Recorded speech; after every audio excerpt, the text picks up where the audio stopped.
Herkese merhaba arkadaşlar, kanalıma hoş geldiniz. Yeni bir Sherlock Holmes Chapter One videosuyla tekrardan karşınızdayım. Arkadaşlar, destekleriniz için kanala abone olmayı ve videoyu beğenmeyi unutmayalım. Şimdiden iyi seyirler. Ofiste en son bir görevi unuttuk herhalde, onu tamamlayalım da.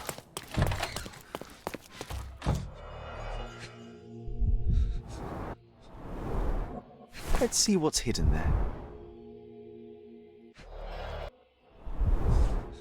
Vogel's stolen painting. Isn't it curious how it developed into a much more interesting case? Önemli kanıt toplandı. Zihin sarayına bir girelim.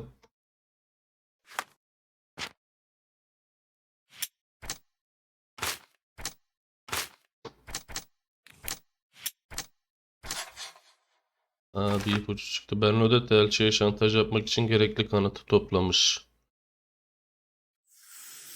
Burada ne diyor? Acımasız adalet, beklenmedik işbirliği. Bernadotte elçiye şantaj yapmak istiyor. Bay Bernadotte durumu avantajına nasıl çevireceğini biliyor. Elçinin bu eylemini öğrendiğinde daha da güç kazanmak için bir fırsat gördü. Ona bir teklifte bulundu. Leyla için mutlu bir hayat karşılığında fotoğrafı istiyor. Beklenmedik işbirliği. Bernadotte şaibeli bir iş insanı ama Leyla ile çocuğuna mutlu bir hayat ayarlayacağını söylerken ikna edici konuştu. Şu an en önemli olan da bu. Bernadotte'ye elçiye şantaj yapması için kanıtı ver. Acımasız adalet. Kişi berbat bir insan. Bernadotte de bu korkunç durumdan faydalanmaya çalışıyor. İkisine de güvenemem. Gerçek ortaya çıkarılırsa tüm sorunlar çözülecektir. Fotoğrafı Vogel'e ver ve her şeyi açığa çıksın. İşbirliği yaparsan onu. Bununla işbirliği yapmaya kalksan sözünde duracak mı belli değil. Neyse Vogel'e vermek yani.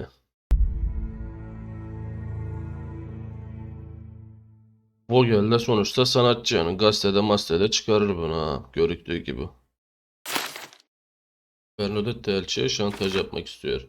Elçi berbat bir insan. Bernadette bu korkunç durumdan faydalanmaya çalışıyor. Ne de güvenemem, gerçek ortaya çıkarılırsa tüm sorunlar çözülecektir. Fotoğrafı Vogel'e ver ve her şey açığa çıksın. Yani mantıklı olanı bu. Is this familiar to you? Sorry, we don't see much here. Ay nasıl korkuyor lan.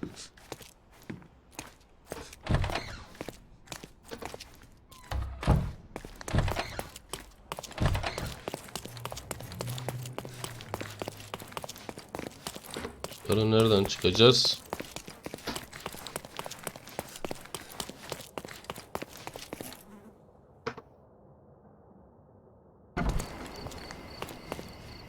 Şimdi Vogel'in oraya gitmemiz lazım şuradan. So many goods here.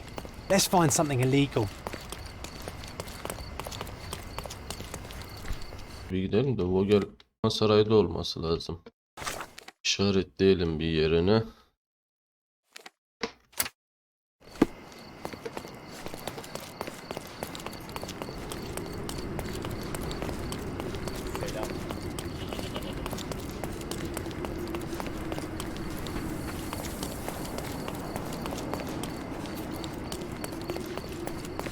Aynen buraydı.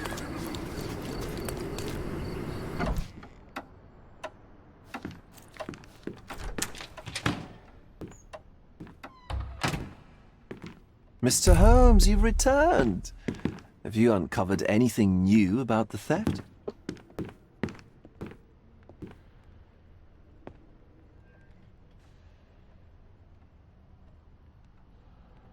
I've brought news, but not all of it will please you. Fill me in, Mr. Holmes. I won't shoot the messenger. I located the thief, but found him rather cold. He was tight-lipped about the painting, too. He's dead. How very droll, Mr. Holmes. One presumes you were not responsible. It was an accident at the refugee camp. He impaled himself on his own knife. Life is nothing if not cruel and capricious. I tracked down öldü. Boniface Mercurio. I presume he wasn't delighted about the situation.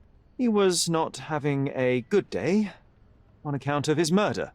Killed in his own flat by the same person that stole his painting. Oh, sweet Mercurio, perishing in the pursuit of his art. How apt. I will miss his exceptional sense of humor. What about the stolen painting? Have you located it? I found the source of Mercurio's artistic inspiration. A photograph.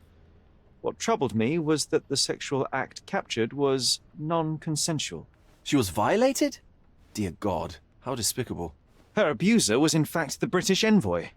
Mercurio took a picture of him committing the atrocity and then used it as artistic inspiration. I had no idea a mere break-in would eventually expose such barbarity. I found the painting, but I could not retrieve it. Well then, where is it? In Bernadotti's office. Bernadotti? That shady businessman? Why would he steal it from me? I'm afraid you'll have to ask him yourself. I take it you found something more then. Mr. Vogel, I want you to make everything public, including the photograph. I'm sure you have a connection at the Cordona Chronicle. Ah, Mr. Holmes. Loyal to your own truth till the end. Yes, I'm acquainted with the staff of the Chronicle. The story is sensational, and will surely draw attention to the gallery. But you must be aware that exposing the scandal will further hurt the victim. Does that not bother you? No matter what one does, the truth tends to come out, as well it should. I won't be the one to stand in its way. Though it's only your subjective truth being exposed. Not that I'm judging. It's perfectly reasonable for everyone to have their own views. When you called me, you knew exactly what you would get. Oh, but I'm not like you, Mr. Holmes. I cannot be sure of anything. Regardless, I must thank you, for art's sake. Well, now that we've resolved all of our outstanding matters, I have a gift for you. I took the liberty of having it delivered to Stonewood Manor. I am told it belonged to your mother. And what exactly have you sent me? Frankly, I'm not sure how to answer that. I trust you'll know. Previously you mentioned there may have been more to my mother's passing than consumption. It appears you were right. Oh dear, I'd hoped to be wrong. She was unstable, mentally unwell. She required sustained specialized treatment, but her madness persisted. I knew that Violet had disappeared from the public eye, but had no idea of her suffering. I cannot imagine what you're feeling. I'm fine. Thank you, Mr. Vogel. I am curious to see what you have procured. I think I'll leave the exhibition in its current state for a while. I'll call it The Art of Vandalism. Buradan çıkıyorduk aynen. O gel ne hediye gönderdi bakalım. Kenwood Malikanesi.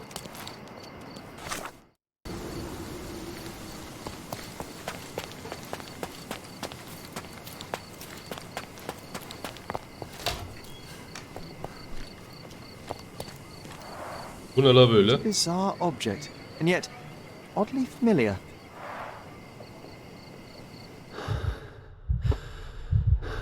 Gene bir şeyleri hatırlıyor bakalım Sherlock.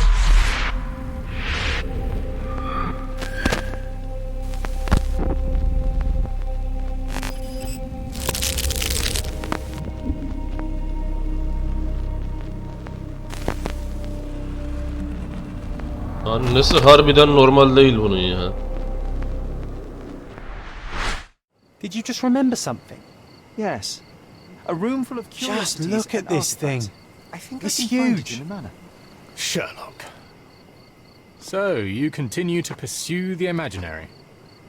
I had hoped you might have got all this out of your system by now.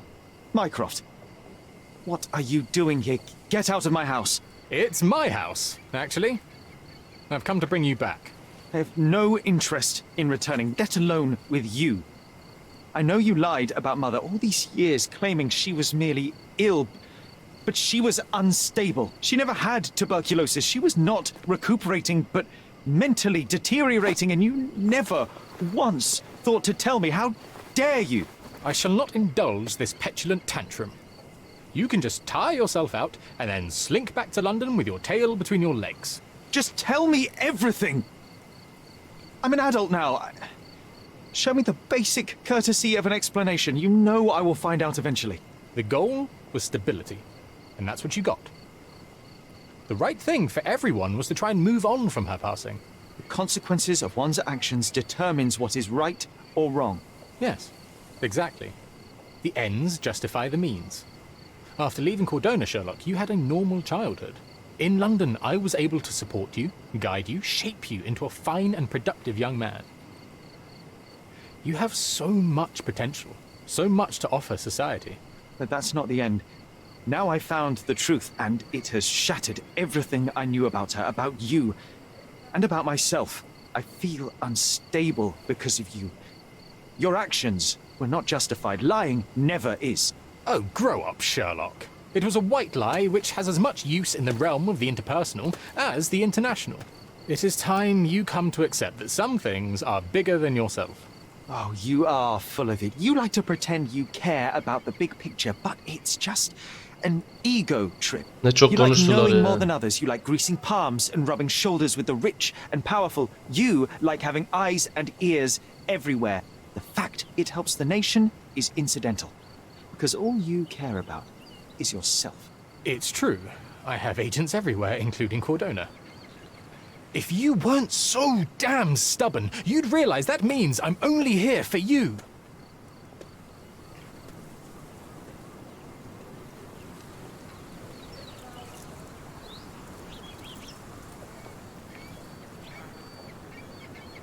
Şimdi Just look at this thing.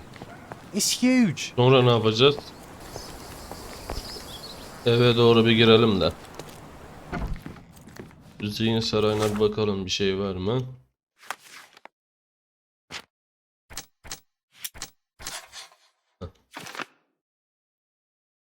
MYCROFT annemizin ölümü hakkında gerçeği gizledi ve tüberkülozdan öldüğünü söylediğinde bana yalan söyledi. Bir iliştirelim bakalım.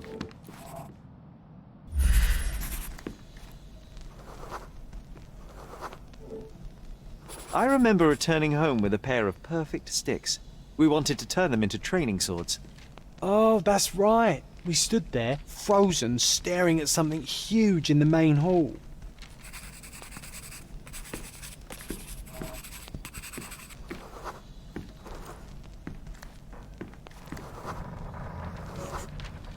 It was a giant aquarium with a living mermaid in it. Öyle. Impossible. It must have been something else. Oh, of course, that mortifying hoax presently taking up space in our front yard. Well, fine. Your memory's better than mine. But I'm sure we started examining it immediately. And someone else was around too.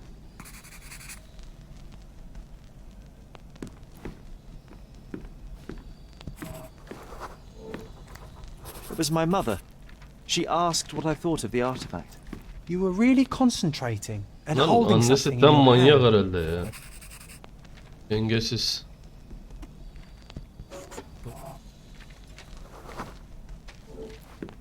I inspected it with a magnifying glass and was able to confirm it was made of two different skeletons. The mermaid was a fake. And so it was time to smash the thing. Your mother took a hammer and...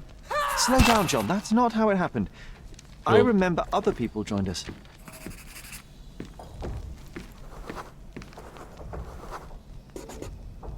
The workers took the artifact and placed it into the cabinet of curiosities. It became part of Mother's collection of fakes. She always said that the truth lies in the details. This mermaid helped me to learn that. Ha, bu odaya mı gireceğiz şimdi? Aynen. Kirpas kalktı. Bakalım vaka defteri. Parçalanmış hatıra. Çocukluğumu Stenwood malikanesinde geçirdim ve burada geçirdiğim zamanla ilgili bir şeyleri hatırlamaya başladım. Ev şu anda terk edilmiş, odaları eski haline getirmek anaları da geri getirebilir. Sarayım gerçek dünyaya karışmış gibi duruyor ve bazı odalara girmemi engelliyor. Sanırım daha fazla şey hatırlayabilirsem içeri girebilirim. John yatak odamızı bulmayı önerdi. Sanırım üst katta bir yerdeydi. Annemin odasına girmeyi başardım. Burada hangi anıları hatırlayacağım? John annemin öldüğü sabahı hatırlayınca kendini kötü hissetti. Tepkisi rahatsız etti. Anıma daha hafiften hatırladım. Büyük ve solgun kemikleri incelediğimi, büyütecin yansımalarını ve annemin sesini hatırlıyorum. Eser vantikalarla dolu bir oda vardı. Malikanenin giriş katında o unutulmaz bir resmin yakınlarında olmalı. %90 burası aynen. Temizlendiğine göre. Ah yes, my mother's studio. She was an authenticator and this was her cabinet of curiosities. I never saw the point. What does it matter if some remember artifact this cozy is real blanket. or not? It still perfect exists. Wigwam! Oh, that was a joy to build them. Imagining ourselves as wayfarers on the other side of the world. It's a pity how many amazing things are missing from this room. Şuradan başlayalım mı?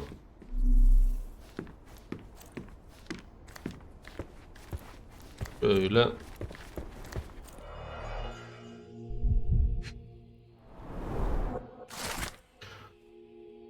Otto Richard'ın şahsi notları. Bayan Holmes oldukça ilginç bir hasta ve teorilerimden bazılarını denemek için ideal bir denek. Onu cinsel hastalığına neden olan travmatik duruma tekrar sokmaya çalışacağım. Bu anı tekrar yaşamanın zihnine olanlara kucak açma, kabul etme ve kendini iyileştirme şansı vereceğine inanıyorum. Hipotezime güveniyorum. Sadece kanıtlamam gerekiyor. Ek olarak ailesinin diğer üyelerinin de yanında olduğum için şanslıyım. İster ehliyet ister rahatsızlık olsun psikolojik özelliklerin kalıtımsal tarafında inceleyebileceğim bütün aile üyelerinin nadir görülen bir yüksek zekaya sahip olduğu şimdiden ortada. Görünüşe göre annenin rahatsızlığı en küçük çocuk Sherlock'un zihnini etkilemeye başlamış. Büyük oğlu aşırı korumacı olduğundan ötürü düzgün bir tıbbi inceleme yapamasam da çocuk John adında hayali bir arkadaş biçiminde halüsinasyon görüyor gibi duruyor. John hayali demek ki.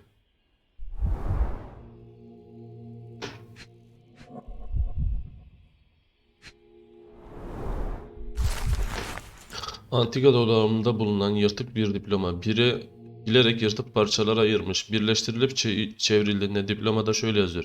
İsviçre Cenevre Üniversitesi Rektörlüğü adına Bay Otto Richard'ın yasa ve yönetmeliklerin gerektirdiği bütün testlerden geçtiği kaydedilerek tıp doktoru diploması ekteki bütün hak ve imtiyazları da kendisine Clearly, it verilmiştir. was deliberately torn. I wonder why someone would do that. The Tulpa, Studies in Tibetan Mentalism. An impressive number of bookmarks. Someone was rather obsessed with this subject.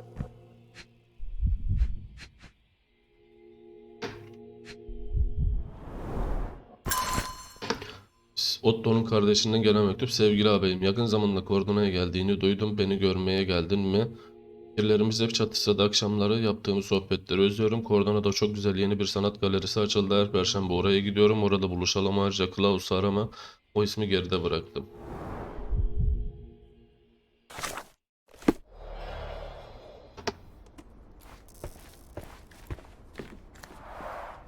The full plate armour of Sir Robert Swanford. I was told my father won it in a wager. Armour is armour, but look at his sword. Oh, how badly I wanted to wield the blade. Maybe you take it instead of your pistol. Sherlock da kafayı yemiş demek.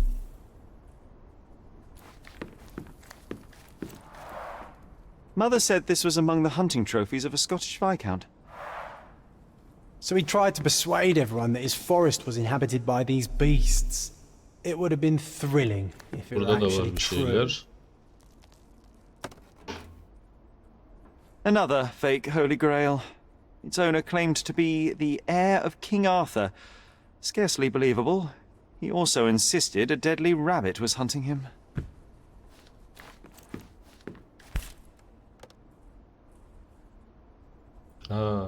Watkinson and Holman Chapter One. Watkinson and Holman, Chapter One, by Wallace Dioram. Oh, Mycroft. He always acts so serious, but then reads tripe like this. John, if I remember correctly, you couldn't put this book down. One of the most ridiculous fakes I ever saw. Its owner insisted it was a polar bear. He thought the white paint on the brown fur wasn't noticeable. Şimdi devam edelim. Biz yapalım. It's a pity how many amazing things are missing from this room. Oh, I remember these. We used them to spar together until Mycroft found out and forbade us from using real weapons. Abisi MYCROFT. 1852, Bingley, West Yorkshire. This photo caused a lot of fuss. My mother spent some time to prove it was a fake.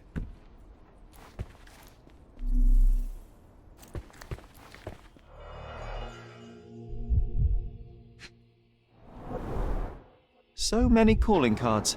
Mycroft liked to keep useful people at hand. Reliable and driven. I recognize Mycroft's handwriting.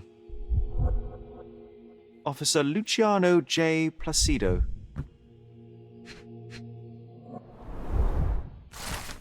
Sevgili Bay Holmes, özel meselemle ilgili yardımınız için teşekkürlerimi kabul edin lütfen. Açık gözünüz ve keskin zekanız olmasaydı neler olurdu düşünmek bile istemiyorum. Emin olun ki yollarımız tekrar kesişirse minnettar bir arkadaş olarak sizi karşılayacağım. Yargıç McDougall.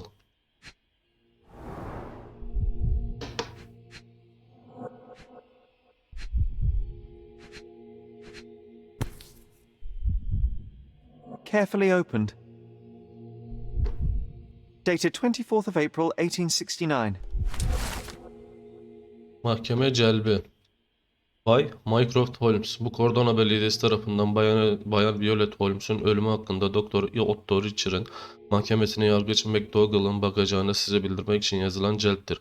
Kapalı duruşma yapılması talebiniz kabul edilmiştir. Doktor Richard mahkemesinde savcılığın ana tanık olarak sizi çağırdığı tarafınıza bildiriyoruz. Sayfanın arkasında yazılı tarihlerde Cordona Ceza Mahkemesi'ne gelmeniz gerekmektedir.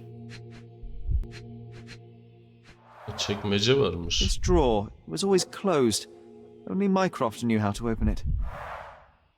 I remember we tried to break it open and spy on him, but alas, had no success. Maybe today's the day. Ah, Sherry. Mycroft, Doktor Otto Richard'ın yöntemlerini beğenmedi ve ona güvenmedi.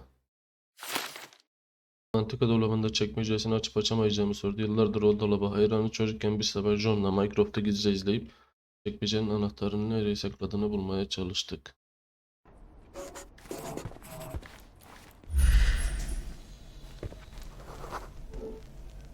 Ah, the memory comes back. We snuck about watching him. He closed the drawer and went to the hall. We were like two shadows crawling behind him.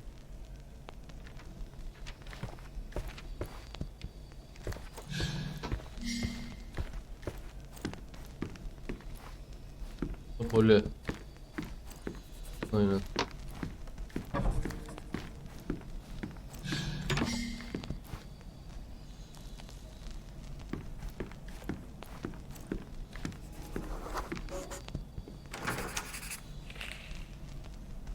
He opened the door to the postman, and they exchanged documents. If it was a real postman, of course.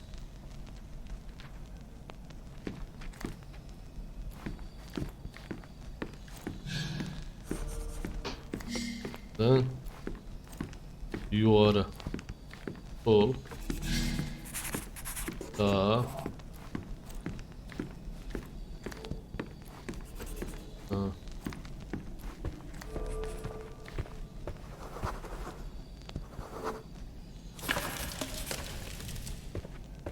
Then he threw some logs into the fire and sat in his armchair to read. It's as boring now as it was then. I'm sorry, Sherry, but I think that's it. Wait, Okay. John, we never use the fireplace in the mornings. What if...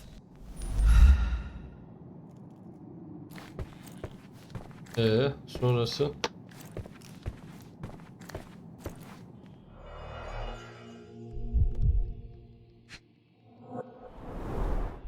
A bit of juniper in the fireplace created a soothing atmosphere. It's the little things, isn't it?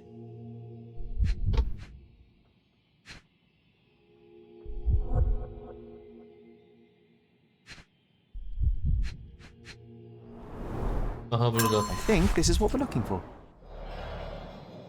Vallahi bulduk, yürü. I heard footsteps upstairs a second ago. Wait, do we have an attic here?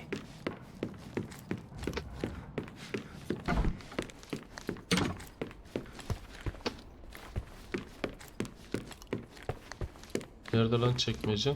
Şu muydu?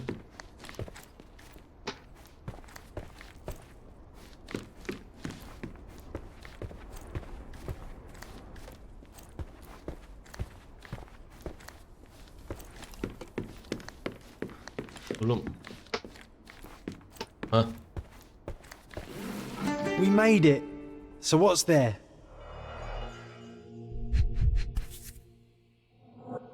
Single malt whiskey, Mycroft's favourite. gifted by Queen Victoria herself. Kraliçeden bir hediye. Yarım şişe kaliteli single malt whisky. MYCROFT'un en sevdiği içki. Antika dolabın oradaki masanın çekmecesinde önemli evrakların arasında kilitli şekilde buldum. İnanılmaz bir şekilde viski Kraliçe Victoria'nın hediyesi gibi duruyor.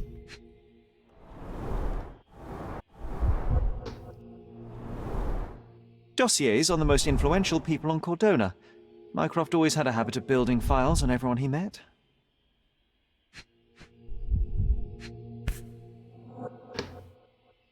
Otto Richter. This one is rather thick. Mycroft can be truly dogged in his research. Mycroft'un araştırması. Otto Richter 45 yaşında, İsviçre Bern'de saygıdeğer bir ailenin çocuğu olarak dünyaya gelmiş, bekar, varisi yok. Doktor İsviçre'de Cenevre Üniversitesi'nden mezun olmuş, yerleşim yerlerinden birinde küçük bir skandaldan ötürü mezuniyeti bir yıl uzamış. Annesi babası 1863'te koleradan ölmüş, ailesinden tek kalan kişi 35 yaşındaki üvey kardeşi Klaus Richter'ın şu anda nerede olduğu bilmiyor. En son Cordona'da görülmüş. Kesin.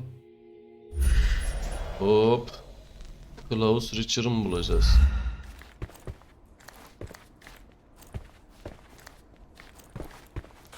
Sonra da görülmüş.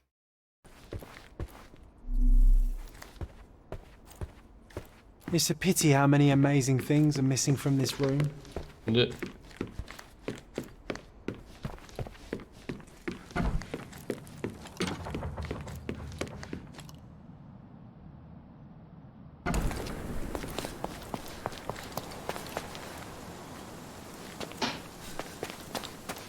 arşiv.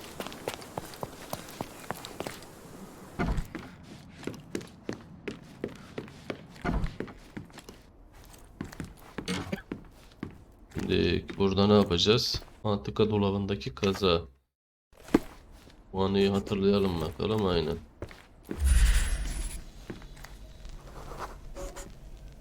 I used this ladder to look at the top shelf, right? On the day of Mother's breakdown upstairs. Right you are, Sherry.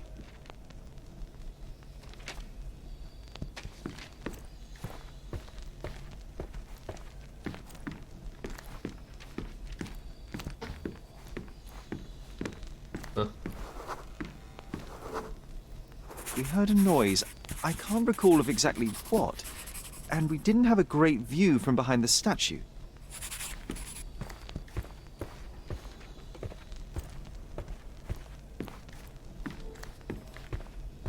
Heh. The books and papers from the table somehow ended up on the floor. Now it's coming to the surface. I feel it.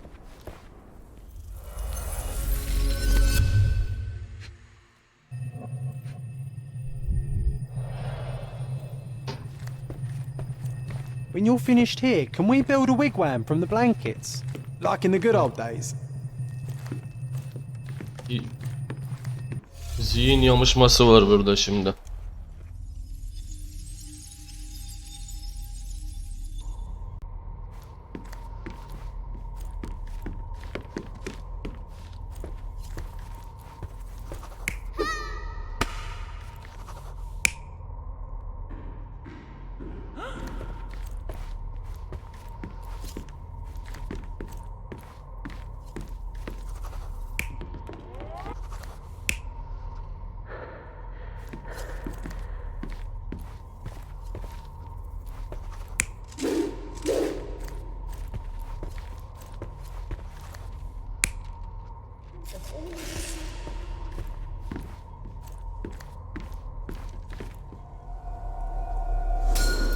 Come on, Sherry. Let's go outside. Wait. Did you hear that? Bunlar yemek yerken ses duyuyorlar. You call Abisi this doktorla progress? Charlatan, amateur. I'm kavga not letting you ediyor. anywhere near my mother again. So there was a quarrel between them. Aynen. Merak uyandıran konuşma. Her şey 9 Nisan'da Violet'in odasındaki olaydan kısa süre sonra oldu. Sherry merak uyandıran eşyalar karşısında, eşyalar dolabında tarihi eserlerle oynamaya karar verdi ve elbette ben de onunla gittim. Sonuç olarak Mycroft ile Otto Richard'ın arasındaki bir tartışmanın istemeden tanığı olduk. Sherlock'un abisi kızgındı. Doktor Richard'ın annelerine şüpheli bir şey yaptığından ve bunun geri teptiğinden emindi. Otto'ya şarlatan dedi. I heard a noise in the hall. Let's check it out.